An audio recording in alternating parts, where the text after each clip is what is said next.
আচ্ছা, কলকাতার পপুলেশন কত? বেশি ভাবতে হবে না, জাস্ট তোমরা গুগল করে নাও। এই ভিডিওটা কলকাতাকে নিয়ে না, এই ভিডিওটা হচ্ছে ওয়ার্ল্ডের সব থেকে স্মলেস্ট কান্ট্রি যে এবছর ওয়ার্ল্ড কাপে কোয়ালিফাই করেছে। কান্ট্রিটা এতটা স্মল, যদি কখনো আমাদের সল্টলেক স্টেডিয়াম ভরাতে হয় না, ওই কান্ট্রির পুরো পপুলেশনকে আসতে হবে এটাকে পুরো ভরানোর জন্য। ওই কান্ট্রিতে এতটা স্মল যে ওদের দেশের এই প্রান্ত থেকে ওই প্রান্তে যেতে গেলে না জাস্ট 30 মিনিট লাগে, আর সেখানে আমাদের এখান থেকে টালিগঞ্জ যেতে গেলে 2 ঘন্টা লাগে। সে কান্ট্রি এতটা সুন্দর ফুটবল খেলেছে যে ওরা ওয়ার্ল্ড কাপ কোয়ালিফায়ারে নিজেদের গ্রুপে টপ করেছে। শুধু তাই না, ওরা ওয়ার্ল্ড কাপে এমন একটা গ্রুপে আছে যেখানে জার্মানি আছে।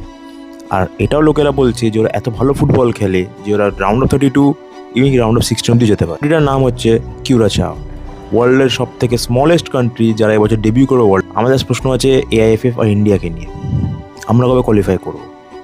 আমরা কি কোয়ালিফাই করতে পারবো কি না? Because every other country in this world is qualifying. এমন এমন কান্ট্রি কোয়ালিফাই করছে যাদের আমরা নামও জানি না। ওরা এত ভালো ফুটবল খেলছে, ওরা কোয়ালিফাই করে এগিয়ে যাচ্ছে। সেখানে আমি আর আমার মতো 130 কোটি মানুষ একবার ফিফা ওয়ার্ল্ড কাপে নিজেদের দেশের অ্যানথেম শুনতে চাইছি। এটা কি কোনো পসিবল হবে? তোমরা জানো ইন্ডিয়া কখনো কোয়ালিফাই করতে পারবে? তোমার কমেন্টে জানাও।